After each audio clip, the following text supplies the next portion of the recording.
Calipers can be used to measure the internal and external diameter of a tube. A digital vernier caliper can measure to an accuracy of 1/100th of a millimeter. A micrometer can be used to measure the thickness of materials. A scriber will act as a pencil on the surface of metals. A dye called engineer's blue can be applied to the surface before using a scriber to draw on the surface of a workpiece. This makes the scratches more visible. Dividers can be used to draw an accurate circle on the surface of a sheet of metal. Markers are an alternative to using a scriber on metals. Spirit-based markers with different tips can be used to mark out on a metal surface without the need for engineer's blue. A steel rule can be used to measure and draw straight lines. An engineer square can be used to draw accurate straight lines that are at a right angle to a horizontal edge. Metals can be shaped with files and abrasive paper and sanding machines. These tools and equipment remove or subtract the material. Different shaped files can be used. They are graded by their roughness or smoothness. Abrasive paper has different gradings of roughness and smoothness. A junior hacksaw can be used to cut straight lines. A hacksaw is a larger version, and it can be used to cut larger sheets of metal. Coping saws can be used to cut sheet metal if the correct blade is fitted. Tin snips or metal shears can also be used to cut sheet metal. Pillar drills and handheld portable rechargeable drills can be used to make holes of different diameters depending on the size of drill bit chosen. Portable drills are more versatile but require a sturdy surface and more skill. Metals can be joined in a variety of ways.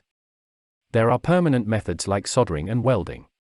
Soft soldering is used when attaching copper pipes together. Welding uses heat to melt the surface of the two metal parts that need to be joined together. A filler rod is applied to fill the hole. Nuts and bolts are non-permanent joining techniques that do not require heat. A hole is drilled to accommodate the nut and bolt. The bolt is secured in place by tightening the nut and bolt with a spanner. Riveting is another mechanical non-permanent joining method. There are two types, blind riveting and pop riveting. A hole is drilled through the metal parts in both methods. In blind riveting, the rivet fills a countersunk hole and is hammered over to fix it in place. Pop rivet requires a rivet and a rivet gun. The rivet is placed in the hole. The pin end of the rivet fits into the gun. The gun pulls on the pin, forcing the body of the rivet to fill the hole, making a tight joint. Center lathes are a very useful workshop machine. Lathes are used to make circular and cylindrical components out of metal bars. Milling machines are used for many tasks. They can cut grooves, slot smooth large surfaces and machine edges. Casting is the process of heating metal into liquid and pouring into a mold. Pewter casting. A mold is made after designing by hand or on CAD software. The mold is made from MDF. The mold is smoothed using files and abrasive paper. The mold is placed between two blanks and secured in a vise. The pewter is heated until it becomes a liquid. The molten pewter is poured into the cavity of the mold. The pewter is allowed to cool down. Sand casting. A pattern is made. There are two parts to the sand casting mold or flask. A cope and a drag.